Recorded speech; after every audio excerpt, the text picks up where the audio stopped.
ಬಳ್ಳಾರಿ ಜಿಲ್ಲಾ ಲೋಕಸಭಾ ಅಭ್ಯರ್ಥಿಯಾದ ಶ್ರೀ ತುಕಾರಾಂ ಪರವಾಗಿ ಮುಖ್ಯಮಂತ್ರಿ ಸಿದ್ದರಾಮಯ್ಯ ಹಾಗೂ ಉಪಮುಖ್ಯಮಂತ್ರಿ ಡಿಕೆ ಶಿವಕುಮಾರ್ ಕೂಡ್ಲಿಗಿ ಚುನಾವಣಾ ಪ್ರಚಾರಕ್ಕಾಗಿ ಬರುತ್ತಿರುವ ಕಾರ್ಯಕ್ರಮಕ್ಕೆ ಸೇರಿರುವ ಜನಜಾತ್ರೆ ಕೂಡ್ಲಿಗಿ ಕ್ಷೇತ್ರದ ಶಾಸಕರಾದ ಎನ್.ಟಿ. ಶ್ರೀನಿವಾಸರವರು, ಸಚಿವರಾದ ಜಮೀರ್ ಅಹಮದ್ ಖಾನ್, ಕಂಪ್ಲಿ ಶಾಸಕರಾದ ಗಣೇಶ್ ಹರಪನಹಳ್ಳಿ, ಶಾಸಕಿ ಲಲಿತಾ ಹೊಸಪೇಟೆ, ಶಾಸಕರಾದ ಗವಿಯಪ್ಪ ವಿಜಯನಗರ, ಕಾಂಗ್ರೆಸ್ ಜಿಲ್ಲಾಧ್ಯಕ್ಷರು ಸಿರಾಜ್ ಶೇಖ್, ಮಾಜಿ ಸಚಿವರು ಭೀಮ್ ನಾಯಕ್ ಕಾರ್ಯಕ್ರಮಕ್ಕೆ ಶಕ್ತಿ ನೀಡಿದರು. ಆಗಬೇಕಾದ್ರೆ ಅವರು ಅಭಿವೃದ್ಧಿ ಮಾಡಲಿಕ್ಕೆ ಮಾಡದೆ ಹೋಗಿದ್ರೆ 4 ಸರಿ ಎಮ್ಎಲ್ಎ ಆಗಿದ್ರು.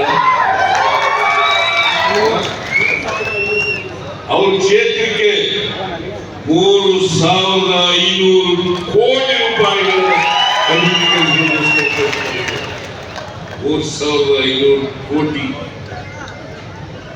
ಮಾಡಕ್ ಸಾಧ್ಯ ಆಯ್ತಿದ್ದ? ಯುರೋಪ ಅತ್ಯಂತ